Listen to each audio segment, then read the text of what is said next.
1.5, greatest common factor. I can find the greatest common factor of two numbers using a list of factors, prime factorization, and Venn diagrams. So before we learn how to do this, let's go over the definition of greatest common factor. The greatest common factor is the greatest factor that two numbers can have in common. So write the words greatest and common.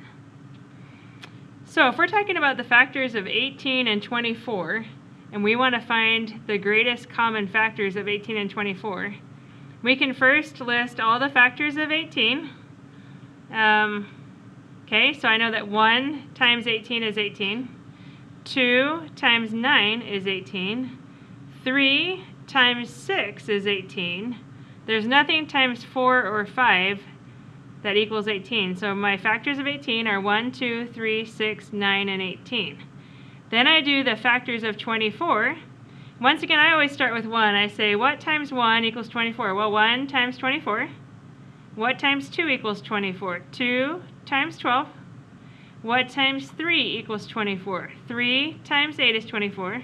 What times 4 is 24? 4 times 6. And there's nothing times 5 that equals 24, so I know I am done. Okay? So one way to figure out what the greatest common factor is to make a list like I just did, and then circle the ones that they both have. So 18 and 24 both have a factor of 1.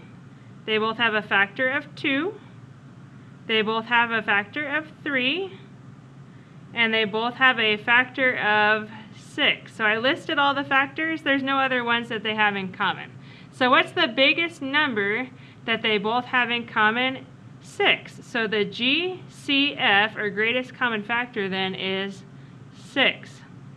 Okay? Another way you can do it is doing a rainbow. So you go, it might be easier if you just make a rainbow. 1 times 18, 2 times 9, 3 times 6 to equal 18. Same here. 1 times 24, 2 times 12, 3 times 8, 4 times 6, okay? It might just be easier for you to come up with the factors of 18 and 24 when you make the rainbows.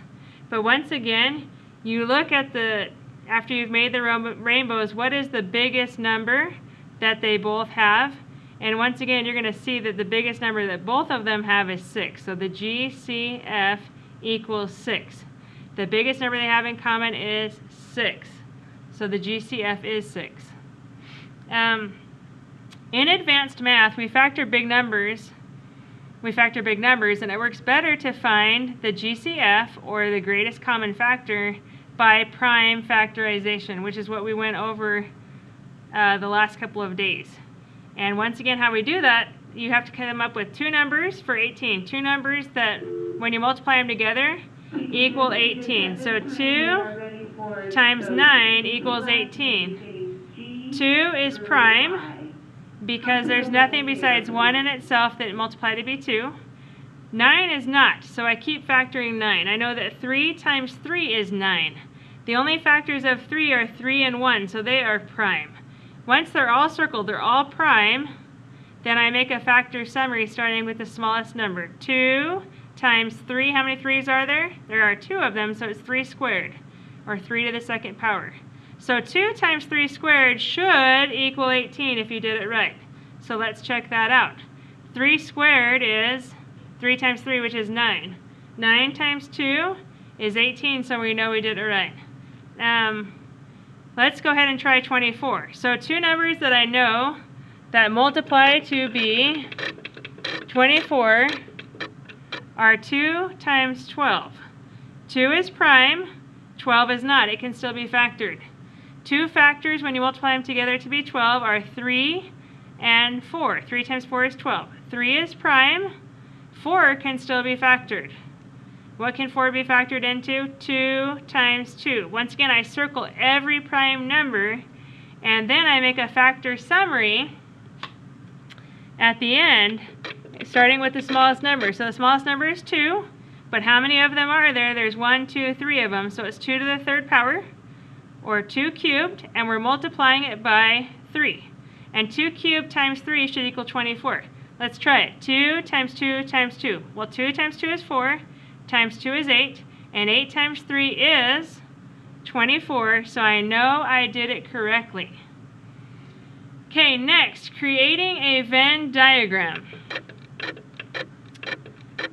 If a number is present in both summary boxes, it can go in the shared center space.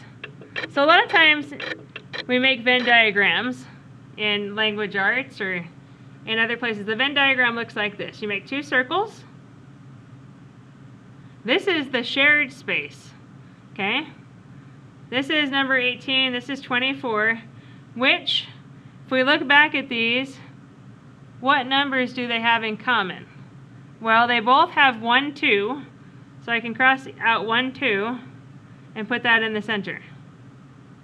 They also both have 1, 3, so I can cross that out and put it in the center. What's left on number 18? We've crossed out the 2 and the 3, so the only thing left is a number 3. What's left on 24? There are 2 2's left on 24, so I write them over here. Okay? In order to find the GCF, you multiply the numbers in the shared space. So this is what's shared right here. So you go 2 times 3 equals 6. So the GCF is 6. I think that's all for today, and yes, it is. Okay, thank you for listening, and go practice finding the greatest common factor, or the GCF.